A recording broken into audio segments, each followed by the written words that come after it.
¿Qué tal? Muy buenos días. Eh, Bienvenidos a esta conferencia, este seminario virtual. Estará a cargo del doctor Adolfo Ciudad.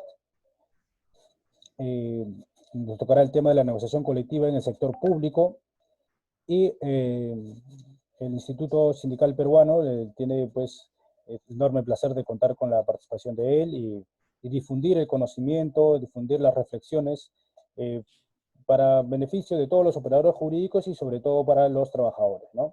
En esa medida, les agradezco que estén presentes en este seminario y no podría empezar es la misma sin hacer mención y sin felicitar, aprovechar la ocasión para felicitar al doctor Adolfo Ciudad por su reciente publicación, que es el libro, ¿no?, de conflictos colectivos de trabajo. Ya en la parte posterior del evento le vamos a pedir unas pequeñas palabras al respecto, ¿no? Es un libro que hasta donde conozco el autor viene trabajando varios años de reflexión y bueno, pues entiendo que ya está al acceso de todos los estudiosos del derecho laboral aquí en el Perú. Bueno, doctor, sin más, nuevamente reiterarle las felicitaciones por este logro y agradecerle a nombre de todos los que bebemos de esta doctrina este aporte académico y bueno, el micrófono es suyo para efectos de exponer lo que corresponde a la negociación colectiva en el sector público. Muy bien, muchas gracias Johan por la invitación. Un gusto de poder estar contigo y poder estar con todos los trabajadores y público en general que tienen interés en la reciente normativa sobre negociación colectiva en el sector público, ¿no? Como todos sabemos, el 23 de enero de este año, semanas antes del inicio de la cuarentena, se dictó el decreto de urgencia 014-2020, ¿no? Una disposición esencialmente antidemocrática, porque elimina la precaria negociación colectiva desde el sector público.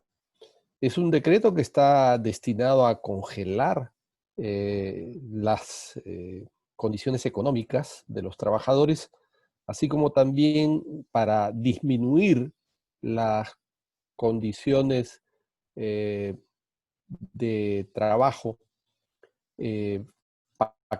pactadas ya en la administración pública. El gobierno ha aprovechado la situación de que no existía en ese momento un Congreso instalado para emitir a espaldas de toda la población, sin consulta con nadie, ha aprovechado para emitir toda una normativa de negociación colectiva, que esencialmente es una normativa antidemocrática y también contraria a la Constitución y los tratados internacionales. Como sabemos, en la negociación colectiva tenemos la obligación de fomento de la negociación colectiva. Esto proviene del artículo 28 de la Constitución Política del país, que establece la obligación del Estado de fomentar la negociación colectiva.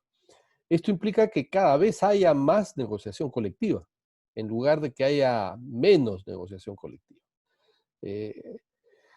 El convenio 98 de la OIT, el convenio 151 también de la OIT, así como la Declaración de Principios y Derechos Fundamentales de esta organización internacional del año 98, establecen la obligación de fomentar la negociación colectiva. Sin embargo, el gobierno ha hecho exactamente lo contrario. Voy a señalar brevemente cuáles son 4 o 5 características.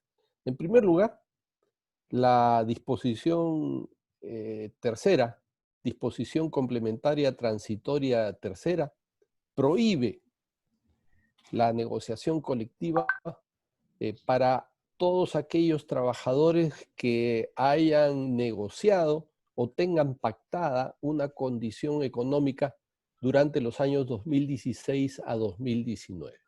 Es absolutamente arbitrario.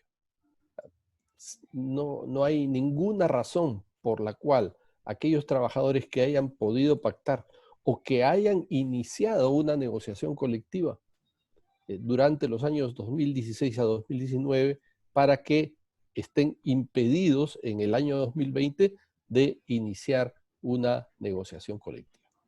De otra parte, el artículo 5.2 dispone que no se puede negociar en el año anterior a las elecciones. Aquí tenemos dos problemas, que en el año 2021 tenemos elecciones generales y en el año 2022 tenemos elecciones regionales y municipales. Con lo que, además de la prohibición anterior, tenemos esta prohibición de no poder negociar en el año 2020 porque en el año 2021 tenemos elecciones. Lo mismo se repite en el año 2021 porque en el 2022 hay también elecciones. En tercer lugar, tenemos que se establece la duración mínima de los convenios en 2 años, sin que las partes puedan negociar sobre una duración menor. A pesar que en el sector municipal y en varios sectores de la administración pública se viene pactando convenios colectivos por una duración de 1 año. En cuarto lugar, el inicio de vigencia se establece para el año subsiguiente. Anteriormente era solamente en el año siguiente. Si se negociaba en el año 2020, en el año 2021 teníamos el inicio de vigencia. Bueno, ahora se señala que es en el año subsiguiente. Además, hay dos posibilidades de inicio de vigencia.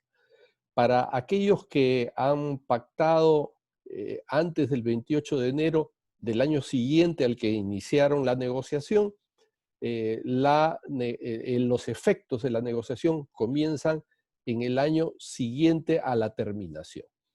Y aquellos que pactaron después del 28 de febrero se inicia en el año subsiguiente. Yo sé que esto puede ser un poco complicado de entender, pero yo quisiera resaltar. Ahora voy a mostrar una línea de tiempo, si es que me lo permiten, pero la consecuencia de estas 4 reglas que acabo de señalar es que en 7 años solo se negociaría una vez. Porque en ese lapso al menos hay siempre 3 elecciones y además se tiene en cuenta que el inicio de vigencia se ha modificado. Entonces, esto lo vamos a poder entender en una línea de tiempo. Si me permiten, yo quisiera compartir mi pantalla.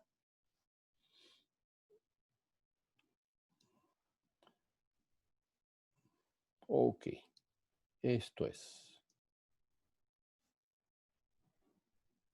No sé si ustedes pueden ver mi pantalla en este momento. Sí, doctor, sí se mira. Ya, entonces, miren ustedes. En 7 años solo se negociará una sola vez. ¿Cómo? Porque ahora estamos en el año 2020, ¿no? Es el año 1. Aquí, en este año, no se puede negociar, no se puede presentar pliego de reclamos por ser un año anterior a las elecciones. Y tampoco se puede presentar pliego de reclamos a aquellos que tuvieron alguna condición económica entre el 2016 y 2020. 2 razones por las que en este año 2020 no hay negociación colectiva. En el año 2021, el año 2, tampoco se pueden presentar pliegos de reclamos porque el 2022 también habrá elecciones. Esto lo dispone el artículo 5.2. Entonces, con este decreto se ha eliminado la negociación colectiva durante el año 2020 y durante el 2021. Recién el 2022 se podría presentar un pliego de reclamos, pero se ha variado la fecha de presentación. Ya no es en noviembre para que se pueda negociar de manera más rápida, sino que se ha postergado hasta el 1 de junio. Recién se puede presentar el 1 de junio de 2022.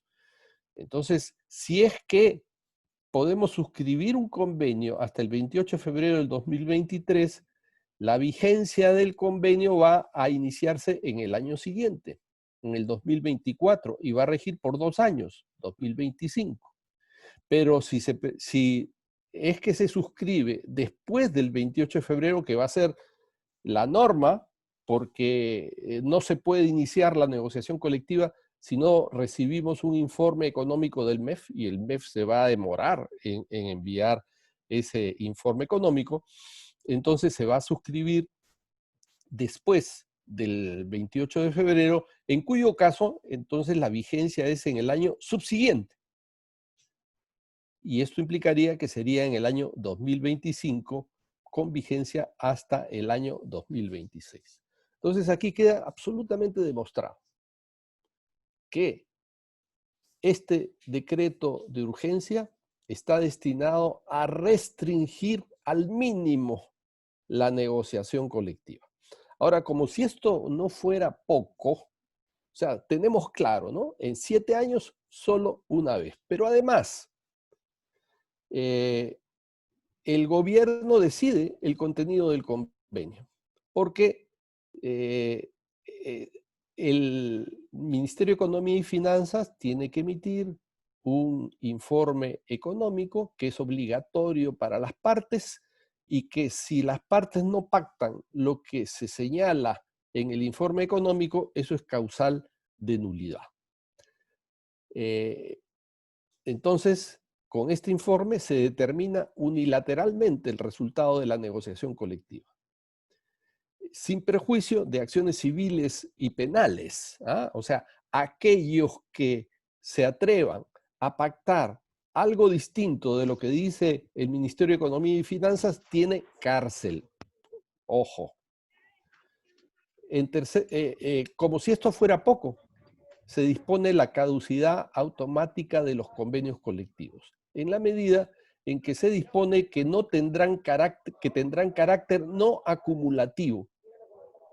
Ello ocasiona que en cada oportunidad tengamos que pactar todo de nuevo, partiendo de cero. Los convenios, entonces, y laudos vigentes quedan sin efecto, y tiene que volverse a negociar todo el contenido convencional que tiene el sindicato establecido durante años. Además, se permite la revisión de los convenios y laudos arbitrales. Las entidades del Estado pueden presentar una solicitud al Ministerio de Economía y Finanzas, y este puede autorizar a que se dejen sin efecto convenios pactados hace varios años. De otro lado, también se viola la independencia de la jurisdicción arbitral, porque se dispone que aquellos árbitros que incumplan lo que se señala en el informe económico del MEF son excluidos del registro. Además, Servir designa al presidente del tribunal arbitral. Y de otro lado, el árbitro que pueda nombrar las organizaciones sindicales tienen que ser autorizados por Servir, con lo que Servir, que es la entidad de relaciones laborales del gobierno, determina la composición del tribunal arbitral, y en consecuencia con esto asegura que el laudo arbitral que pueda salir se expida conforme el Estado, conforme una de las partes quiere en la negociación colectiva. De otra parte, tenemos un excesivo reglamentarismo en los niveles de negociación. No se deja a las partes decidir sobre estos niveles. Se hace una minuciosa determinación de los niveles, se asignan entidades estatales específicas a cada nivel y adicionalmente se anuncian mesas especiales de negociación que recién conoceremos en el reglamento. Si se quisiera negociar, por ejemplo, a nivel regional, no se puede, pues ese nivel no está permitido por la ley. Supongamos que todos los trabajadores de la administración de Cusco o de Cajamarca quieran negociar centralizadamente porque tienen determinadas condiciones geográficas y culturales en común y preferirían negociar a ese nivel. No se puede, porque no está permitido. Esto a pesar que la recomendación 163 de la OIT señala que las partes pueden, la legislación debería permitir a las partes que se desarrolle la negociación colectiva en cualquier nivel. Y el Comité de Libertad Sindical, incluso referido a Perú, ha señalado en el caso 2375 que se deberían adoptar las medidas necesarias a fin de garantizar que la determinación del nivel de la negociación dependa de la voluntad de las partes y que no sea impuesto por la legislación. Entonces, este decreto de urgencia se expide en contra, directamente en contra de una opinión, de una observación que la OIT ha hecho anteriormente. Por el contrario, la autógrafa que fue aprobada en diciembre del 2018 en el Congreso de la República, si bien establece niveles, centralizado, descentralizado, deja en libertad a las partes para decidir a qué nivel se negocia. Además, establece criterios de articulación de las materias negociables a distintos niveles. Finalmente, el decreto de urgencia ordena la adecuación inmediata de todos los procedimientos en trámite, con lo que ha ocasionado que todos los procedimientos de negociación colectiva en el sector estatal hayan quedado paralizados con esta disposición, porque se ordena que una adecuación inmediata. ¿Qué adecuación vamos a hacer? Haríamos la adecuación de que el decreto en el 2020 y el 2021 establece la prohibición de negociación. O sea, la posible adecuación la podríamos hacer a partir del año 2023.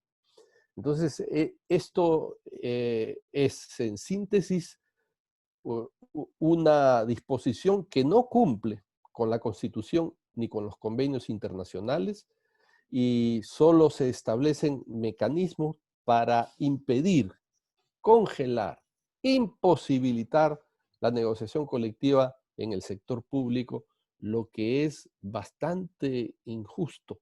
Si es que vemos qué cosa es lo que ha ocurrido durante la emergencia, durante la cuarentena, ¿no?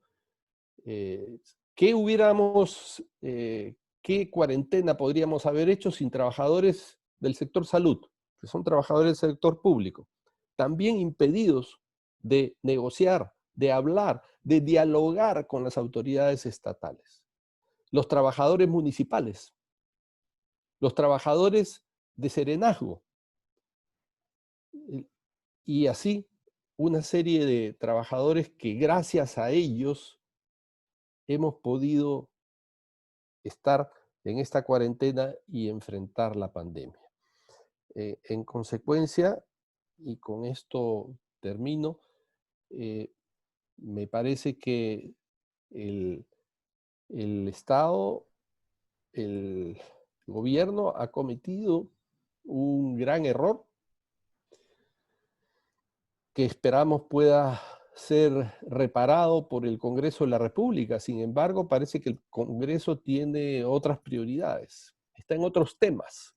No le interesa los trabajadores del sector público. Estamos hablando de 1.400.000 trabajadores del Estado. 1.400.000 hogares. Esto hay que multiplicarlo por 4 o 5, En consecuencia, tenemos prácticamente 7 millones de peruanos que están afectados por esta norma. El Congreso no ha dicho nada, lo que es bastante lamentable. Entonces, yo hasta aquí quisiera llegar y quedo a disposición de ustedes para cualquier aclaración que quisieran hacer. Ok, doctor, muchas gracias. Sí, por favor, a las personas que desean hacer una consulta, por favor, levantar la mano para poder accederle, poder permitirle habilitar el micro, ¿no? Las personas que desearan hacer una consulta, hay una opción de levantar la mano y a efectos de poder eh, eh, habilitar el micro, ¿no? Doctor, muy buena su exposición, como ya usted nos tiene acostumbrado, ¿no? Mientras van ahí exponiendo en el tiempo las personas, le quería hacer una consulta, ¿no? La negociación colectiva ha quedado, digamos, seriamente limitada, ¿no? Totalmente contraria a lo que se entiende en el artículo 28 de la Constitución, tal como usted lo ha expuesto. Entonces, así como se habla de contenido esencial del derecho al trabajo, contenido esencial del derecho a la vida, etcétera, etcétera, digamos, podemos identificar en su experiencia, en sus reflexiones, ¿cuál sería el contenido esencial de este derecho al fomento, a la negociación colectiva, o simplemente estamos hablando de una carga a cargo del Estado? Bueno, mire, el contenido esencial de la negociación colectiva es que permite el diálogo entre los trabajadores del sector estatal y el gobierno, el Estado como empleador. Permite el diálogo, permite que la voz de los trabajadores sea escuchada, permite conversar sobre las necesidades de los trabajadores. Esto es una condición elemental de la democracia. No puede concebirse una democracia sin negociación colectiva. Una democracia política es imposible que exista sin diálogo social. Y el diálogo social en materia laboral se ejerce a través de la negociación colectiva. Entonces, lo que ha hecho el gobierno es muy lamentable porque ha cometido un acto totalmente antidemocrático, totalmente inconstitucional. Y sin embargo, sobre esto no hay pronunciamiento de los órganos de gobierno ni de los órganos constitucionales. Cuando hemos visto esta situación tan ilegal, inconstitucional que ha hecho el gobierno respecto de la inmunidad de los funcionarios públicos, todos han emitido pronunciamientos en contra. Y está bien que lo hagan, pero ¿por qué nadie se acuerda de hablar de las remuneraciones y de las condiciones de trabajo de los trabajadores del sector público cuando se emite una norma que prohíbe la negociación colectiva durante varios años? Entonces, el contenido esencial de la negociación colectiva es el diálogo social, es el entendimiento, es el poder pactar sobre condiciones de trabajo y de productividad también. O sea, la negociación colectiva no solo es para incremento de remuneraciones y mejores condiciones de trabajo, que de por sí es algo absolutamente legítimo que se plantee así, pero también es un poderoso instrumento para organizar la producción, para organizar mejores servicios para los ciudadanos, porque así está establecido en la ley y en la doctrina internacional. Es para organizar la producción, para mejorar la productividad, para mejorar los servicios públicos al ciudadano. Ese es un instrumento muy importante que en el momento ha sido eliminado totalmente en forma vertical, autoritaria y antidemocráticamente. De acuerdo. Doctor, hay unas consultas. Estoy dando el pase a Robin Seminario. Por favor, active el micro.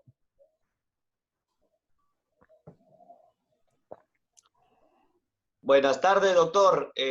Muy agradecido por la atención que ha tenido, ¿no? Le saluda Robin Seminario, dirigente sindical del sindicato mayoritario de RENIET, Sintra RENIET. Nosotros, como gremio sindical, estamos en total desacuerdo con los decretos de urgencia, tanto el 014 como el 016, ¿no? Los cuales vulneran todos los derechos de los trabajadores. Nosotros en nuestra institución hemos venido ganando a lo largo de la vida institucional, hemos venido ganando laudos arbitrales, ¿no? Los cuales se han venido cumpliendo, pero como usted manifiesta, no hay voluntad de parte del gobierno, ¿no? Sobre todo de este gobierno, el que viene atropellando, ¿no? De manera irresponsable todos los derechos laborales.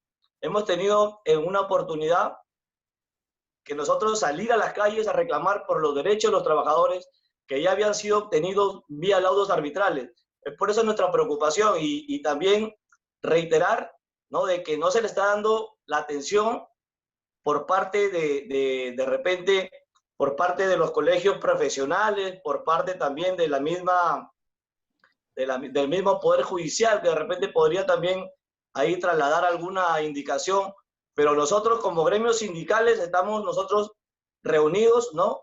Nos hemos reunido 23 gremios sindicales, lo cual acoge ahorita a la Coordinadora Nacional de Trabajadores del Sector Público, CONTRACEP. Venimos trabajando de la mano con diferentes gremios sindicales del sector público. Esperemos también en una oportunidad, doctor, que usted pueda participar con todos los gremios sindicales que le indico, ¿no? Y también apoyarnos en esta lucha, doctor. Muchas gracias, de verdad. Más que todo es un agradecimiento por parte de todos los conocimientos que imparte a los dirigentes, a los trabajadores, a los afiliados, que están siempre atentos a sus publicaciones, siempre están atentos a lo que usted publica en sus redes sociales. De verdad que esta lucha continúa y con más esfuerzo ahora que estamos en esta situación de pandemia. Muchas gracias, doctor. Muchas gracias, señor Seminario. En relación a lo señalado, yo creo que las organizaciones sindicales pueden realizar hasta 3 tipos de acciones. En primer lugar, hay que hacer fuerza para que el Congreso de la República derogue este decreto de urgencia. Ya se han presentado peticiones en ese sentido. El Congreso de la República tiene la obligación de examinar los decretos de urgencia dictados por el gobierno y tiene la potestad constitucional de modificar los decretos de urgencia o de derogarlos. Entonces, primer tema, si este Congreso efectivamente está pensando en la gente, está pensando en los ciudadanos, está pensando en la defensa de la Constitución, debería derogar este decreto de urgencia. Entonces, hay que hacer fuerza, hay que insistir con el Congreso, hay que hacer gestiones. En segundo lugar, hay que presentar una acción de inconstitucionalidad, una demanda de inconstitucionalidad. Yo estoy trabajando esto con la Federación Nacional de Obreros Municipales. Tenemos preparada ya una demanda de inconstitucionalidad. Ellos han venido recabando, tengo entendido que tienen en este momento 12,000 firmas. Habría que contribuir con esas firmas para que hayan más firmas y con eso tenemos la legitimación suficiente ante el Tribunal Constitucional para pedir la declaratoria de inconstitucionalidad de este decreto de urgencia y que en consecuencia sea expulsado del ordenamiento jurídico nacional. Y en tercer lugar, aquellas negociaciones colectivas que han quedado paralizadas como consecuencia de este decreto de urgencia, hay que presentar acciones de amparo en contra de todas las entidades que se nieguen a continuar negociando las negociaciones colectivas en curso. Porque hay, por un lado, la acción de inconstitucionalidad, que es un control concentrado que puede hacer el Tribunal Constitucional, pero también tenemos la posibilidad del control específico que se puede hacer a través de la acción de amparo con efectos únicamente para los trabajadores demandantes, es decir, para la entidad pública que presente la acción de amparo. Un juez puede disponer que se deje sin efecto el decreto de urgencia y se continúe negociando con las normas legales que estuvieron vigentes antes de la expedición de este decreto de urgencia. O sea, eso hay que hacerlo. Estas tres acciones hay que hacerlo, porque si no, estamos consintiendo. Lógico que no se pudo hacer, estaba prevista una jornada nacional de lucha para 3 días después del inicio de la pandemia, de la cuarentena, a consecuencia de la pandemia, y esto ha retrasado las acciones, pero bueno, ya acabó la cuarentena. Ahora es el momento de redoblar acciones y exigir el cumplimiento de los derechos constitucionales que están previstos con carácter universal, como es la libertad sindical y la negociación colectiva.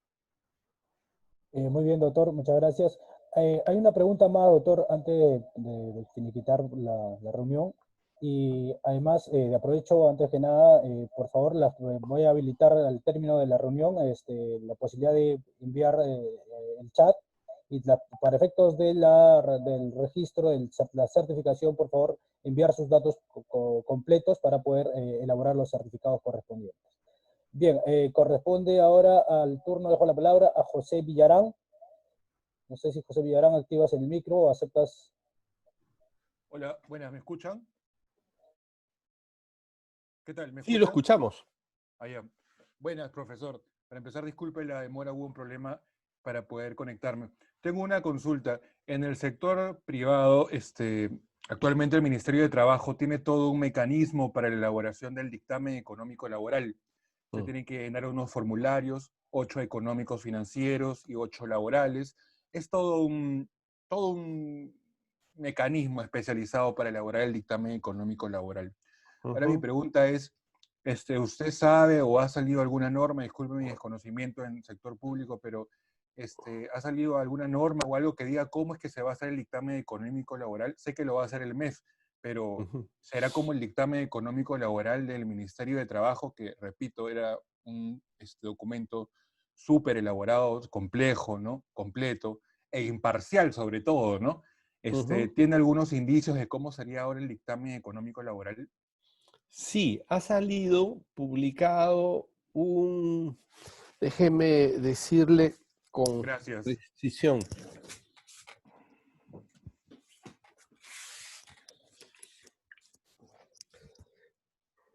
Se ha publicado, déjeme ver con qué fecha.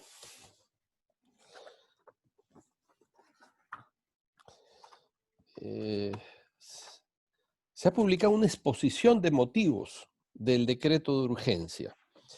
Esto se publicó días después de la emisión. Y en este decreto de urgencia lo que se señala, lo que sería el trámite del informe económico financiero.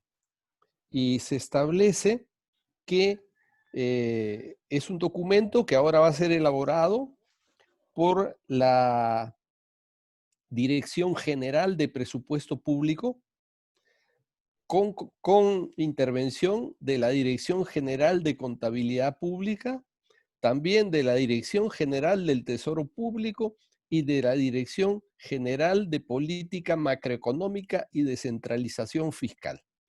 Todo ello se señala con el objetivo de salvaguardar la sostenibilidad fiscal y la responsabilidad fiscal.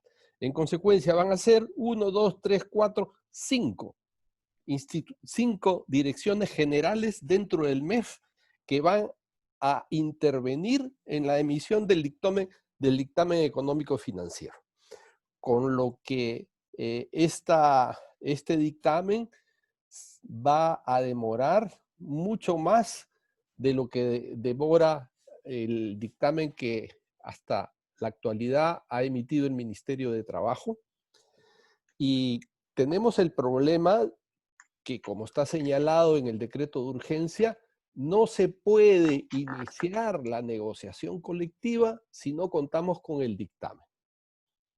Entonces, se podrá presentar el pliego de reclamos en el año 2023, como está señalado. No el 2020, no el 2021, sino recién en el año 2022 para que rija en el 2023. Sin embargo, como no se va a poder iniciar la negociación colectiva si no contamos con el dictamen, no se va a poder realizar ni siquiera una sola reunión. Entonces, ahora lo que va a ocurrir es que se presenta el pliego de reclamos y vamos a sentarnos a esperar que el Ministerio de Economía y Finanzas, con intervención de estas 5 direcciones generales, nos notifique del dictamen. Una vez que se ha notificado del dictamen, recién vamos a poder iniciar la negociación colectiva. Y lo que está señalado en el dictamen, lo que señale el dictamen, eso es lo que tenemos que reflejar en el convenio colectivo, porque si no es nulo. Entonces, es una tomadura de pelo en realidad. O sea, este es un engañamuchachos. O sea, es muy inocente, muy burda las disposiciones legales que se han establecido para evitar cumplir con el derecho de negociación colectiva. Este decreto no resiste el menor análisis en el Tribunal Constitucional, ni tampoco en los órganos de control de la OIT.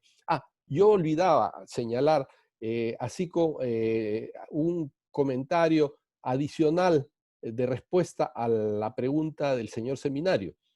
Hay que también acudir a los órganos internacionales. El Comité de Libertad Sindical de la OIT está establecido justamente para examinar quejas que se cometan en contra de la libertad sindical y la negociación colectiva. La negociación colectiva es parte esencial, consustancial del derecho de libertad sindical. En consecuencia, no solo se afecta la negociación colectiva, sino que también se afecta la libertad sindical. Hay que acudir a la OIT en queja, hay que presentar sucesivas quejas o unirse y presentar una sola para que haya también un pronunciamiento de la OIT al respecto. Esto va a ayudar luego en el trámite ante el Tribunal Constitucional para que sea el tribunal que disponga la declaración de inconstitucionalidad de esta norma y su expulsión del ordenamiento jurídico nacional. Doctor, muchas gracias por la respuesta. Tenemos una interrogante más de parte de José Muñoz Castañeda. José. Sí, buenos días. ¿Me escucha? Sí, se le escucha, Sí, se le escucha perfectamente. Sí, doctor Ciudad, buenos días. Bueno, primeramente agradecer por la aceptación a este espacio importante. He tenido también dificultades para ingresar, pero bueno, ya estoy en este evento. Mi pregunta es la siguiente. Si bien es cierto, todos y todas los trabajadores y organizaciones sindicales estamos en desacuerdo con esta norma que he emitido con respecto a la negociación colectiva, porque sabemos claramente que es, primero, inconstitucional y arbitraria contra la negociación colectiva. Eso definitivamente, y la rechazamos, ¿no? También entiendo que hay la propuesta de derogar esta norma, ¿no? Entonces, la pregunta es la siguiente, o sea, en el Congreso de la República tengo entendido que ya se están reuniendo las organizaciones sindicales para derogar esta norma. Si esta norma se deroga, volvemos a foja cero sin ninguna norma de negociación colectiva, o no. De repente la propuesta sería de que si se deroga, tendría que haber un proyecto de ley de negociación colectiva que sí beneficie realmente a los trabajadores. Porque, por ejemplo, hay organizaciones que por más de 20 años nunca han negociado. Y entonces, con una norma que sí permite negociar, que definitivamente la rechazamos rotundamente, pero al derogarse nos quedaríamos en nada, pero sí tendríamos que, en todo caso, impulsar un proyecto de negociación colectiva que en el Congreso creo que ya hay una, pero tampoco no se está impulsando a que pueda ser aprobada, porque, por ejemplo, mi organización emitió su pliego de reclamos antes de la emisión de esta norma. Entonces, a la fecha no nos llaman a instalar la mesa de negociación, pese a que ninguna norma lo prohíbe, y entonces, según nos informan, que están esperando la reglamentación de la norma del Decreto Supremo 014, y entonces nos estamos retrasando en nuestra negociación colectiva.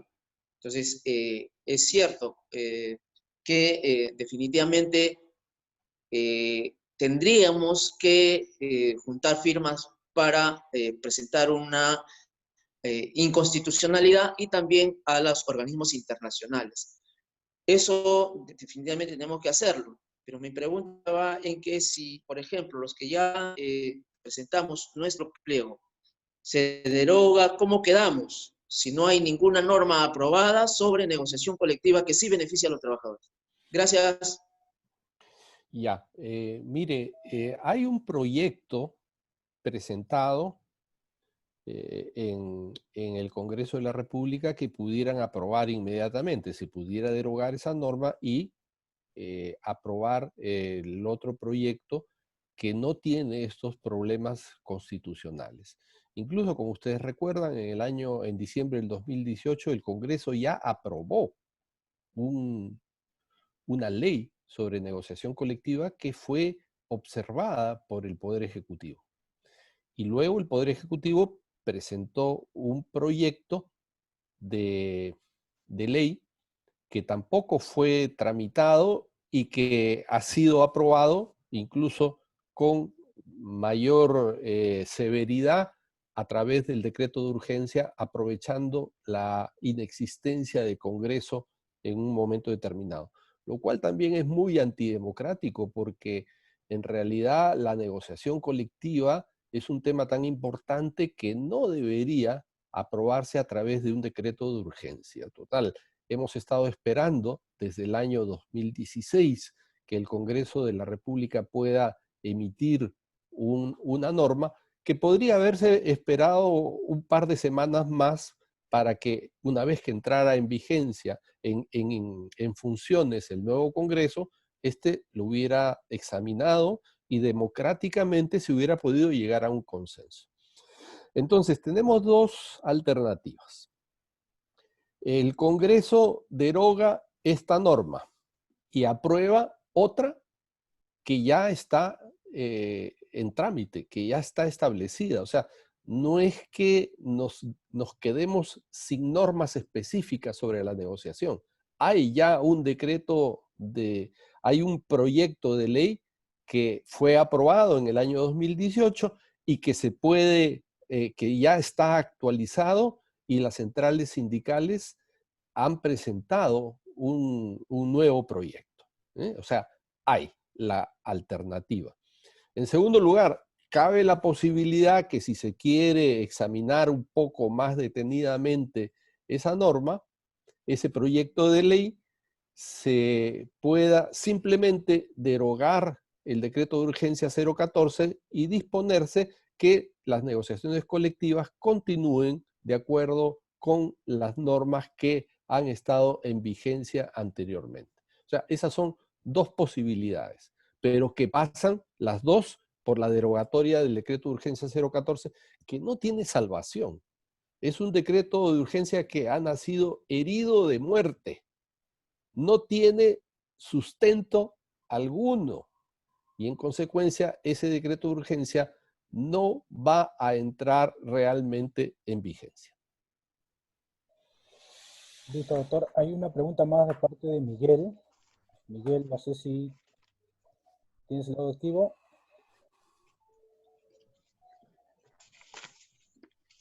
Buenas tardes, doctor. ¿Qué tal?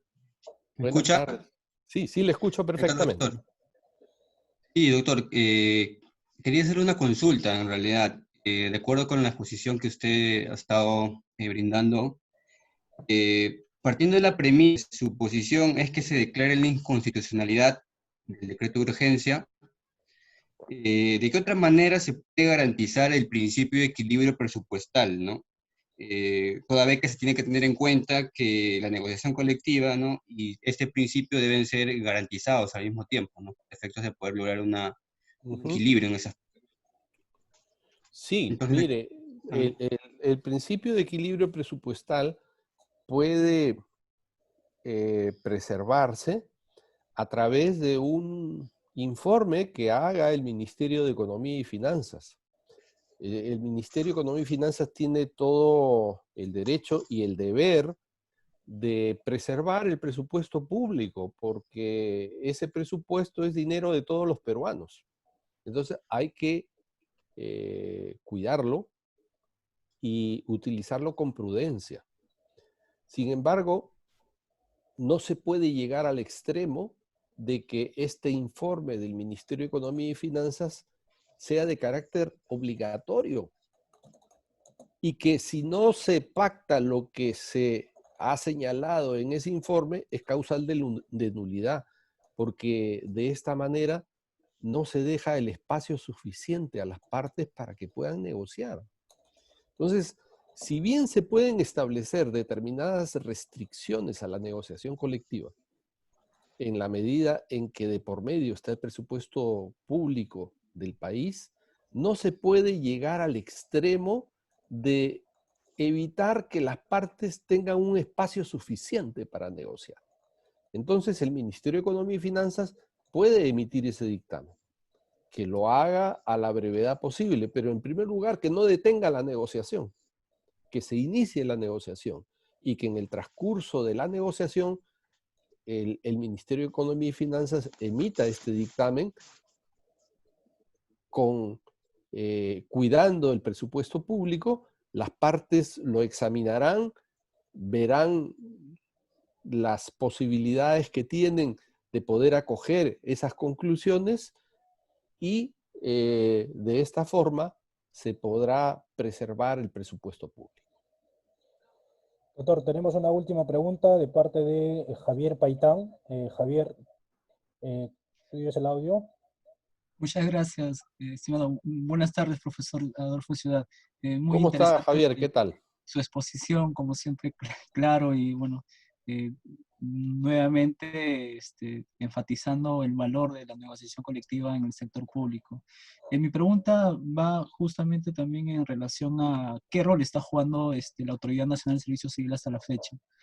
Si bien es cierto, con la ley de servicio civil y su reglamento, por ejemplo, se establecía la conformación de una comisión de apoyo para la resolución de conflictos, que entre otros aspectos también iba a ver estas materias de la negociación colectiva, pero lamentablemente esta comisión hasta la fecha pues no se ha implementado y también estamos viendo un rol casi inactivo de servir. Desde ese punto de vista, profesor Ciudad, ¿qué rol debiera tomar servir en vista que prácticamente en materia económica en general, en ingresos del sector público, el Ministerio de Economía y Finanzas, con la emisión de varios decretos, como por ejemplo el 1442, el decreto legislativo 1442, prácticamente señala que esta dirección fiscal es la que tiene todas las facultades para definir qué ingresos otorgar y qué ingresos no otorgar, y que inclusive es una norma que al momento de emitirse una nueva norma para efectos de regular la negociación colectiva en el sector público, también debiera modificarse, porque con este decreto de urgencia que pues a vista prácticamente es totalmente inconstitucional, se ampara también en ese decreto legislativo. Pero mi pregunta es, ¿qué rol debiera jugar la Autoridad Nacional de Servicio Civil en este contexto? Gracias, profesor. Ya. Bueno, la Autoridad Nacional de Servicio Civil es una institución muy importante que tiene un rol importantísimo en el país. Sin embargo, para que se cumplan los objetivos de esta institución, debiera ser una institución autónoma, debiera tener independencia de parte del gobierno, pero lamentablemente ahora la Autoridad Nacional de Servicio Civil se ha convertido en la Oficina de Relaciones Laborales del sector público, en una dependencia directa del Ministerio de Economía y Finanzas. Entonces, ha perdido total credibilidad, ha perdido independencia, ha perdido autonomía, ha perdido estas posibilidades que tenía para poder, pues, cumplir un papel importante en el mejoramiento del servicio civil en el país, en una sistematización de las normas, en la homogenización de las condiciones económicas nacionales en relación a lo que son remuneraciones y condiciones de trabajo en el sector público. Entonces se ha perdido una gran oportunidad. Ahora la Oficina Nacional, la Autoridad Nacional de Servicio Civil es una dependencia más del Ministerio de Economía y Finanzas, con lo que ha perdido total credibilidad.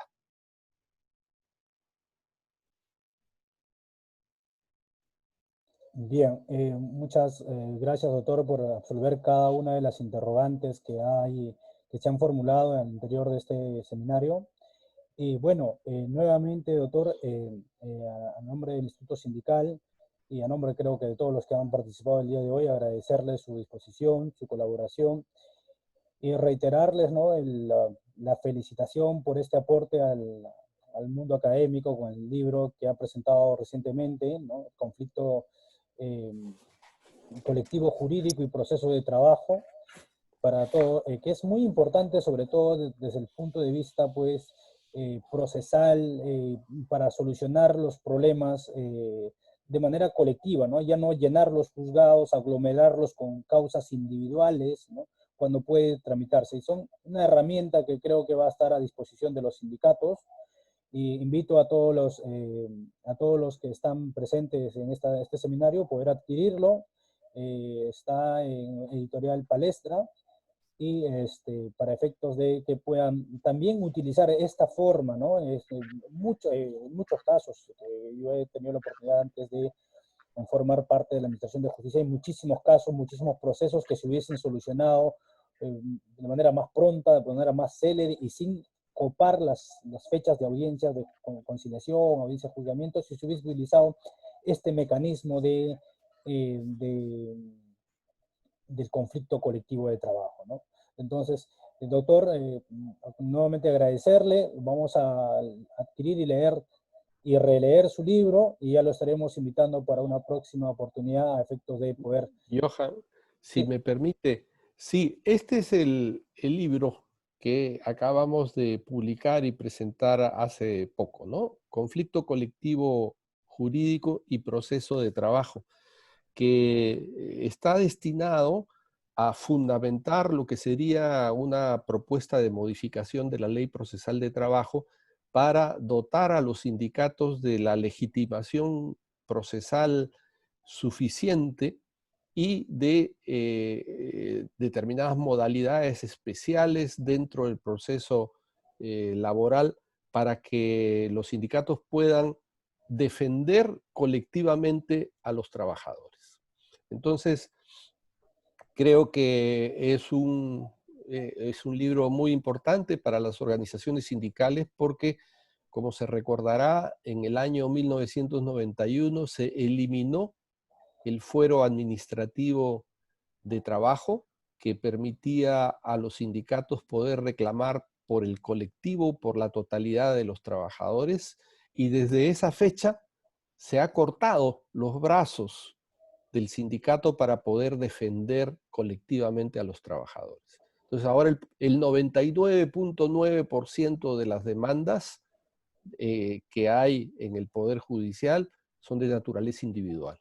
Y cuando los sindicatos demandan colectivamente por el conjunto, los jueces ordenan desacumular el proceso y ordenan la presentación de demandas individuales. Esto es inconcebible, este es un atentado contra la libertad sindical el convenio 87 de la OIT establece claramente que el sindicato es una organización para defender a los trabajadores, y este convenio tiene que tener expresión en la legislación procesal del país, porque si el convenio internacional, que tiene jerarquía constitucional, establece que el sindicato tiene la posibilidad de defender a sus afiliados, la legislación procesal no puede decir lo contrario, y no se pueden ordenar la desacumulación de procesos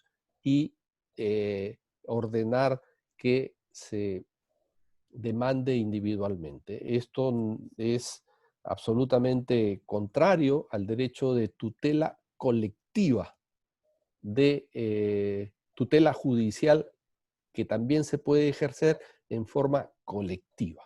Entonces, me parece que es un tema importante. Con mucho gusto podemos organizar alguna conferencia adicional para poder